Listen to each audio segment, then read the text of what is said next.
The house was silent except for the rhythmic ticking of the grandfather clock in the hallway.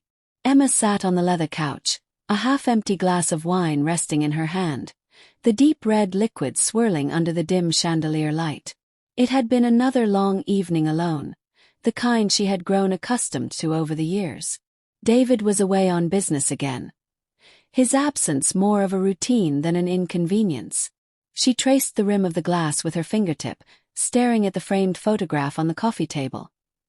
Her and David on their wedding day, smiling, unaware of the slow erosion that time and neglect would bring. The house was grand, an architectural marvel, but cold. A place filled with luxuries yet lacking warmth. The sound of a car pulling into the driveway broke her trance. Emma straightened, smoothing her silk robe over her legs as she listened to the front door open. Heavy footsteps followed, a presence unfamiliar yet expected. Liam. She had almost forgotten he was moving in tonight. David's son from his first marriage, Liam had just finished college and was staying with them until he figured out his next steps. She had met him only a handful of times before, always in passing, but she remembered the way he carried himself. Confident, self-assured, with a charm that was impossible to ignore. Emma stood as Liam entered the living room, a duffel bag slung over his shoulder, his expression unreadable. He had changed since she last saw him. His once boyish features had sharpened, his presence commanding in a way she hadn't anticipated. "Emma," he greeted, dropping his bag near the staircase. "Didn't expect you to wait up." She smiled, though something in his gaze unsettled her. "I thought I should welcome you properly. It's been a while." Liam walked further in, taking in the space as if seeing it for the first time. "Yeah, last time I was here I was still in high school." He turned his attention back to her, eyes lingering for a moment too long. "You haven't changed much." A harmless comment, yet something about the way he said it sent a flicker of heat up her spine. She ignored it, gesturing toward the kitchen. "You must be tired. I can fix you something to eat." He smirked. "I wouldn't say no to that." Emma led the way, the air between them growing heavier, more charged, though neither acknowledged it. She moved with practiced ease, taking ingredients from the fridge, feeling his gaze on her. "So, how's married life treating you?" Liam asked, leaning against the counter. She hesitated before answering. "It's fine." "Fine," he echoed, a teasing edge in his tone. "That doesn't sound very convincing." She forced a chuckle, avoiding his eyes. "David's busy with work. You know how he is." "Yeah," Liam said, his voice softer now. "I do." For a moment, silence stretched between them, the only sound the soft sizzle of butter melting in the pan. Emma focused on her task, but her pulse had quickened. She felt an energy in the room she didn't want to name, something simmering beneath the surface. Liam broke the silence. "It must get lonely." She froze, fingers tightening around the spatula. When she turned to him, his expression was unreadable, but his eyes held something she wasn't ready to acknowledge. "It's late," she said, forcing lightness into her tone. "You should get some rest." Liam held her gaze for a beat longer before pushing off the counter. "Right. Good night, Emma." She watched him leave, her heart still unsteady. Something had shifted tonight, and she wasn't sure she was ready for what came next. Morning light filtered through the floor-to-ceiling windows, casting golden streaks across the marble floors. Emma sat at the breakfast nook, a steaming cup of coffee between her hands, though she had barely taken a sip. Her thoughts were elsewhere, circling back to the previous night, the way Liam had looked at her, the words he had chosen so carefully, their weight pressing into spaces she had long ignored. She told herself she was overanalyzing. Liam was young, confident. He had a way of speaking that made even the most mundane comments feel like something more. But there was nothing there. There couldn't be. The sound of footsteps approaching the kitchen snapped her out of her thoughts. She straightened as Liam entered, barefoot, dressed in a fitted t-shirt and sweatpants, his hair tousled from sleep. He looked entirely at ease, as if he had lived here forever. "Morning," he said, his voice still thick with sleep. "Good morning," Emma replied, taking a small sip of coffee to steady herself. Liam walked to the counter, grabbing a glass and filling it with water. Sleep well.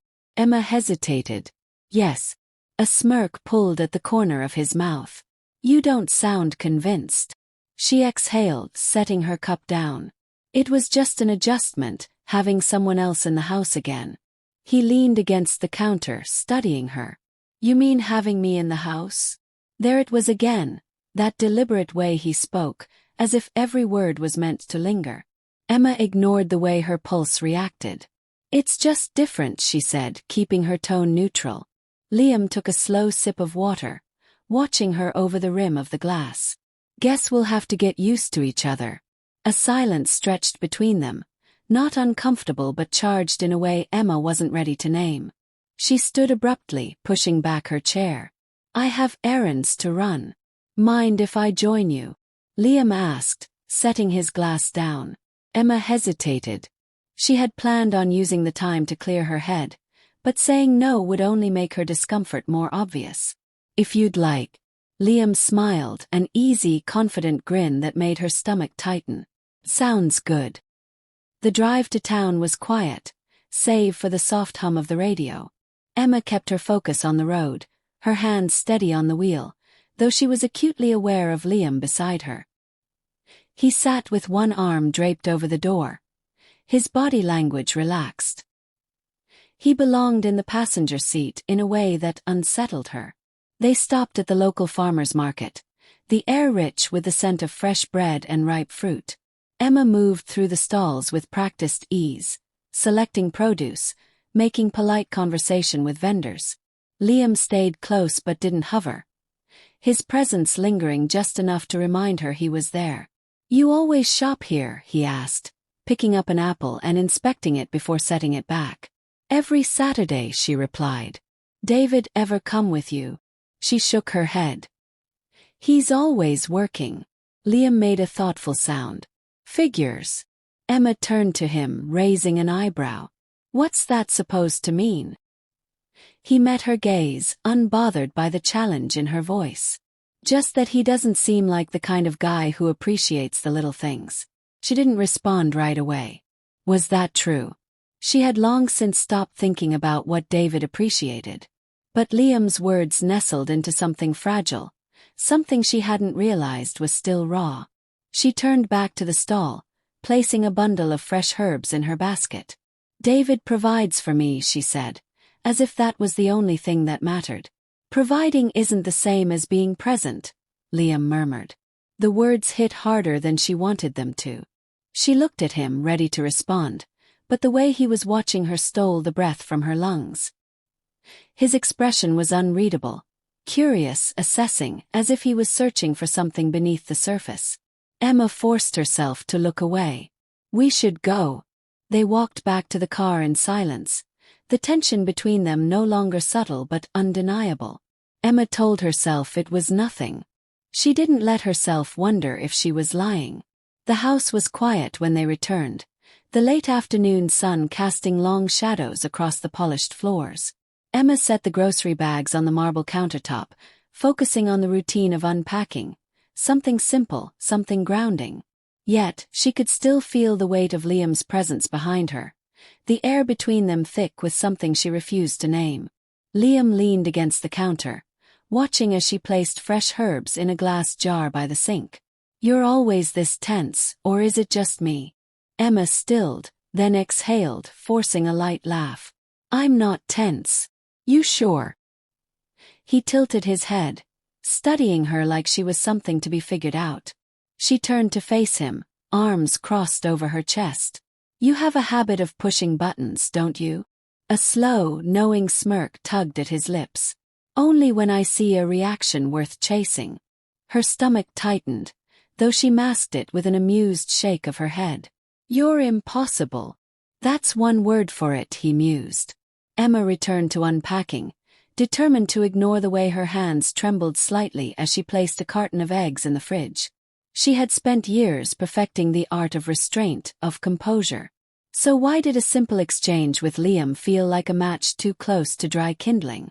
A moment later she felt him move, close but not touching. The space between them had shrunk, and she hadn't noticed until now. "You don't have to pretend," Liam murmured. Emma swallowed, her back still turned to him. "Pretend what? That you don't feel it too?"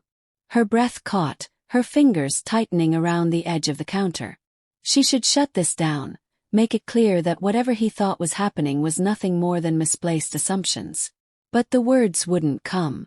Liam moved beside her now, close enough that she could feel the warmth radiating off him. He reached past her, grabbing an apple from the fruit bowl, his arm barely grazing hers. It was a casual movement, something that should have meant nothing. But it did. "You should go rest," Emma said finally, her voice steadier than she felt. "It's been a long day." Liam took a bite of the apple, chewing slowly before answering. "Right. Wouldn't want to make things complicated." Their eyes met then, his gaze challenging, hers unwilling to back down. "It's already complicated," he added before turning and walking away. Emma let out a slow breath only after he was gone. The line between right and wrong was starting to blur, and she wasn't sure she wanted to stop it.